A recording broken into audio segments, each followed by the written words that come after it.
tried by police. That truck is heavier than the usual cars we see that's done to. Absolutely, Makes it that's more exactly difficult. right. And it does look like he's getting back on the 5 freeway here, guys. It looks like it's going to be on the southbound side of the 5. We're now in Pacoima. We came out of Arleta. LAPD is following this from the air as well. There's an LAPD airship up southbound side of the 5 freeway, now approaching the 170 in the far right lane. And initially, just prior to us picking up the pursuit, Steve, we did hear that he was traveling at a very high rate of speed and very dangerously on the northbound side of the 5. Why he chose to exit at Terravella and make his way into Arleta and then back onto the 5, we don't know. Sometimes these guys are familiar with these neighborhoods. When they're in a familiar neighborhood, they feel that they might be able to evade police. We don't know that at this time. But again, recapping the situation here, this is a 2005 white Ford utility truck, and the suspect being described as a male Hispanic, armed, and he's an assault with a deadly weapon suspect at this time. And unclear if he, how many people he injured.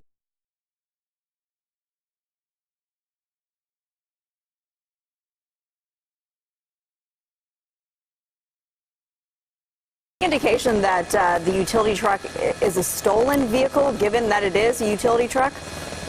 At this time, we're not hearing that, but that's a very good point, Marla. There is a possibility of that, but as of right now, we're not getting that information from our desk. We're tracking this on our scanners up here as well, trying to get more information. And at times, we will hear some vital information just like that from officers. They've obviously run plates. If the plates came back to the suspect, then they know more about him. If it's stolen, they don't know. Again, we don't know exactly how this happened. If there was a situation that assault took place and then he was able to find his way into this vehicle, that's a possibility as well. Traveling southbound on the 5, that was a split with a 170 in Sun Valley. Continuing on the southbound side of the 5, and he'll be winding his way down Interstate 5, down towards Burbank, down towards Burbank Bob Hope Airport here. Now traveling at a higher rate of speed. Looks like he's going about 75, 80 miles an hour on a wide open Interstate 5 here in the valley. So at the, you're saying he passed the 170, so he's not making the run to the 170, to the 101, he's staying on the 5. Is that correct? That's exactly right, Steve. So his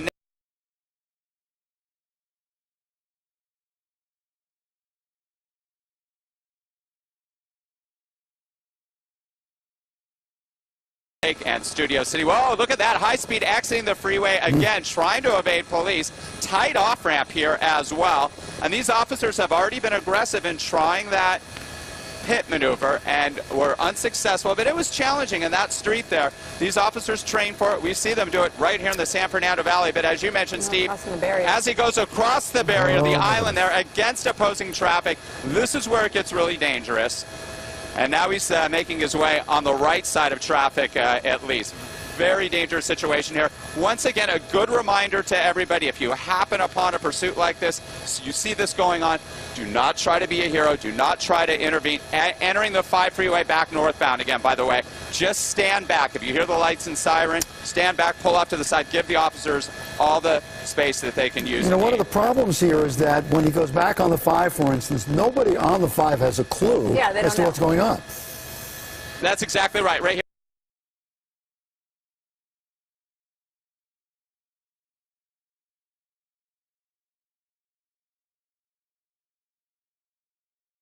Truck that has now been pursued for a good 35 going on 40 minutes now heading back northbound on the 5. You saw him exit the freeway here in Sun Valley, wrap right back to the north. Again, why he's going back north? Does he want to get back to a neighborhood he's familiar with? We don't know, because we don't know where this guy's coming from.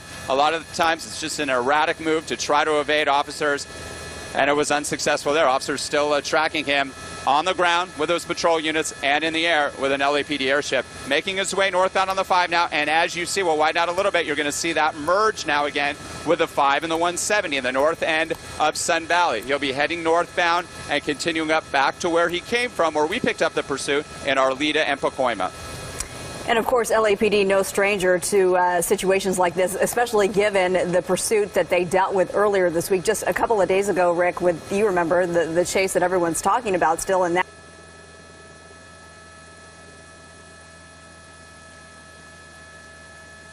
Yeah, a little over 30 minutes ago, that's what we're hearing. They first picked it up on the scanner in the valley here. The mission station of the LAPD picked this up. We're unclear on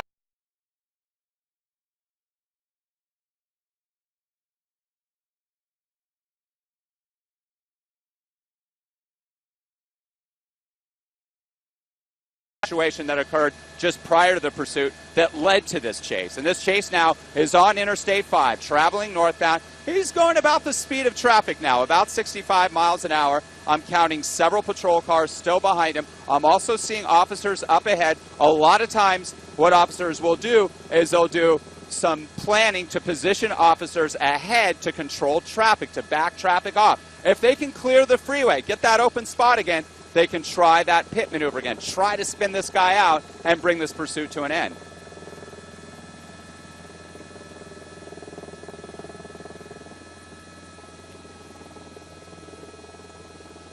That's exactly right. Laurel Canyon alongside the 5 here, Steve, traveling northbound on the 5. The next freeway will be the 118. So about 2/3 the way up from the 5 and the 170 and the 118 freeway. And yes, he is exiting here, and the exit point here appears to be Van Nuys Boulevard. Exiting at Van Nuys Boulevard here, and we are now right on the border of Arleta and Mission Hills, coming back underneath the 5, so he's heading westbound on Van Nuys Boulevard here, and he's going to be heading back to that same neighborhood where we first picked this pursuit up in Arleta.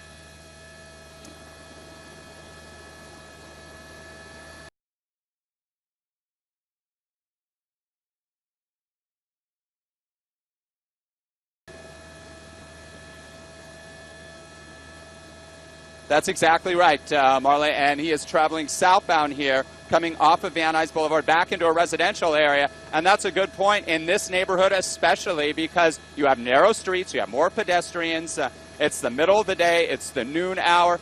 Some of the younger kids get out of school at noon or in preschool and kindergarten, so you might have some of that foot traffic as well, but it seems like he really is being a little more cautious now, slowing down at that intersection, wrapping his way back in this same neighborhood. We are very close to where we picked this pursuit up, so there is a possibility, like I said, that he may be familiar with us. He may know somebody in the neighborhood. He may have a connection, or just feel that this is a safe haven, and that this area is one that he's so familiar with, he might be able to scoot into an alley or hightail into an area, a house or an apartment area that he knows. He's trying to get away. He obviously is trying to evade police.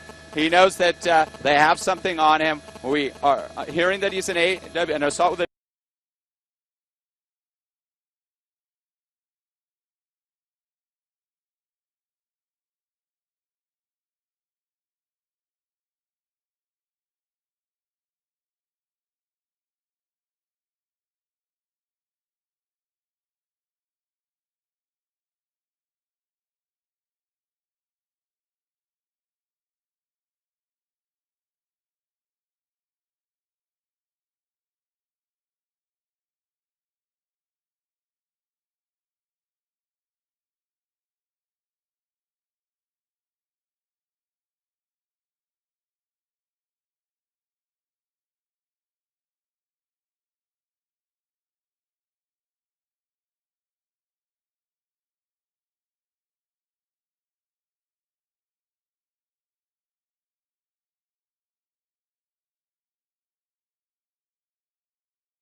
White's back, and they'll probably use a couple to block off some of the streets that are leading up there and just have to reroute traffic until they get there. But they'll clear up those resources rather quickly. All right, so you've pretty much seen what happened here, and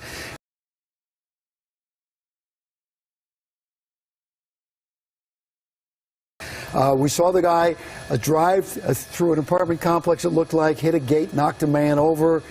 We had a couple of pit maneuvers that were unsuccessful, and then it came to this end. We will bring it up to date on the latest on this coming up at 5 o'clock on Studio 11 LA, and that's it for us. We thank you for staying with us through